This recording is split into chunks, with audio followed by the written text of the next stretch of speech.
Selanjutnya untuk mengetahui perkembangan terkini dari pasar mata uang serta transaksi instrumen keuangan lain, kita bergabung dengan Dealing Room Bank BNI.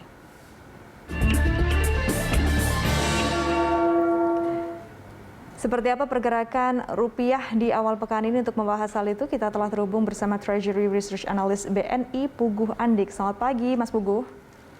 Selamat pagi, Mbak Awis. Ya, Mas Puguh, ini kalau kita lihat rupiah sepanjang pekan lalu bergerak fluktuatif di tengah melonjaknya varian Omikron. Apakah Omikron ini masih akan menjadi faktor penekan rupiah? Ya, memang kalau kita lihat memang sepanjang pekan lalu rupiah fluktuatif ya. Memang salah satu sentimen utamanya adalah kondisi penyebaran Omikron dan sebenarnya COVID secara luas gitu ya di Indonesia yang kembali naik gitu ya. Bahkan kalau kita bicara akhir pekan lalu, level kita sudah sama dengan level Agustus tahun lalu gitu ya, di mana itu puncak-puncaknya juga. Dan memang kekhawatiran ini ada gitu ya, bahwa kasus COVID di dalam negeri akan cenderung mengalami kenaikan, lalu PPKM diperketat, sehingga memang ini cenderung menekan rupiah gitu ya. Namun di sisi lain kalau kita lihat, inflasi kita cukup bagus gitu ya, terus di sisi lain juga kekhawatiran akan kenaikan suku bunga Fed di bulan Maret yang naik 50 basis point juga menurun, sehingga memang rupiah masih cenderung stabil gitu ya, meskipun agak cenderung tertekan. Lalu rupiah kira-kira akan dibuka pada level berapa?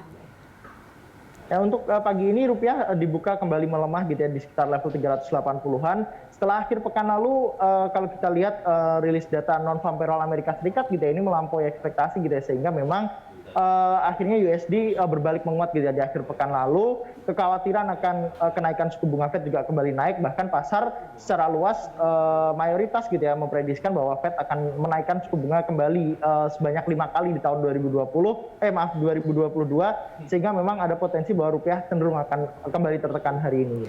Jadi apakah artinya kemudian data ekonomi Amerika Serikat yang mungkin bisa dikatakan cukup baik ini bisa menjadi katalis negatif untuk rupiah yang cukup kuat? Iya, ya memang kalau kita bicara untuk akhir pekan lalu akan minim gitu ya, minim sentimen lain kecuali rilis data non-farm payroll Amerika Serikat yang memang jauh gitu ya di atas ekspektasi pasar gitu ya, meskipun angka penganggurannya cenderung mengalami kenaikan juga di Amerika Serikat. Sedangkan dari dalam negeri sendiri gitu ya, ada sentimen negatif bahwa kasus Omikron dan COVID gitu ya, ini cenderung mengalami kenaikan. Memang di awal pekan ini ada potensi rupiah akan cenderung tertekan gitu ya, namun ada potensi bahwa rupiah ini tertekannya tidak akan terlalu banyak gitu ya. Mungkin rupiah masih bisa bertahan di bawah level 14.400.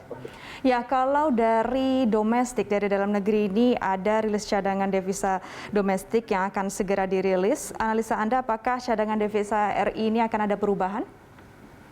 Ya, mungkin kalau kita bilang mungkin cadangan devisa kita di awal tahun ini ada potensi akan mengalami kenaikan lagi gitu ya. Mungkin kembali ke level 145 miliar US dollar gitu ya. Ini juga cukup positif. Namun sebelum kita bicara di hari Rabu nanti, hari Rabu atau Kamis nanti rilis data cadangan devisa ya, hari ini akan ada rilis data gitu ya, GDP dari dalam negeri gitu ya, yang memang ekspektasi pasarnya juga cukup bagus gitu ya. Secara full year tahun 2022 kita akan tumbuh 3,75%, di mana ini ya sesuai lah kurang lebih dengan ekspektasi pasar, bahkan ekspektasi BI sendiri gitu ya. Dan mungkin secara year on year-nya ini akan tumbuh cukup bagus gitu ya, 4,85% potensinya. Ini juga akan menjadi salah satu sentimen gitu ya, yang mungkin nanti siang kalau rilisnya ternyata bagus atau bahkan di atas ekspektasi, bukan tidak mungkin rupiah akan berbalik menguat pada pagi hari ini. Jadi sesignifikan apa data pertumbuhan ekonomi ini nanti kalau dirilis untuk pergerakan rupiah? Ya, mungkin kalau kita bicara signifikansinya gitu ya, kalau memang rilis sesuai ekspektasi atau bahkan di atas ekspektasi, bukan tidak mungkin bahwa rupiah akan berbalik menguat mungkin ke 350, ada potensi ke 350 gitu ya.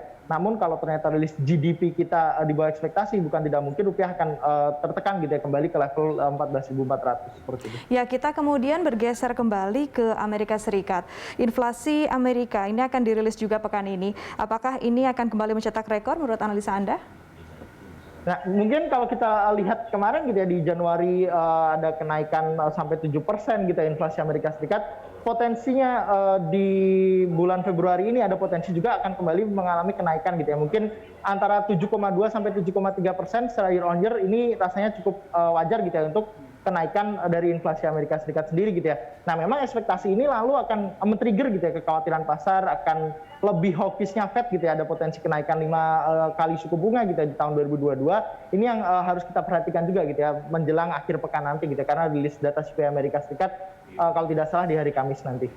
Jadi Mas Pugu, ini kalau tadi saya dialog di saham, tampaknya rencana The Fed untuk menaikkan suku bunga tidak terlampau berpengaruh pada investor yang melakukan aksi beli. Bagaimana dengan pergerakan rupiah? Apakah kebijakan The Fed terkait tapering dan juga kenaikan suku bunga acuan ini akan membayangi secara signifikan pergerakan rupiah? Ya, memang kalau kita bicara pasar saham, kita bicara performa ini gitu ya, dari emiten-emitennya gitu ya. Dan kalau dari dalam negeri memang performa emiten sepanjang 2021 ini cukup positif gitu. Namun kalau kita bicara kebijakan tapering dari sisi suku bunganya, kemungkinan besar ini akan menekan rupiah gitu ya. Karena hal ini akan men-trigger adanya capital outflow gitu ya dari sisi pasar obligasi sendiri gitu ya kemungkinannya. Sehingga memang dengan terjadinya capital outflow, kemungkinan besar rupiah juga akan mengalami tekanan gitu ya. Sehingga mungkin impact-nya antara pasar saham dan pasar keuangan Indonesia di luar saham gitu ya, terutama obligasi dan juga rupiah mungkin ya, ini impact-nya akan lebih terasa gitu ya dari sentimen kenaikan suku bunga Fed ini sendiri gitu. Baik, terima kasih Mas Pugu atas waktunya pagi ini dan informasinya. Pemirsa, Treasury Research Analyst BNI, Pugu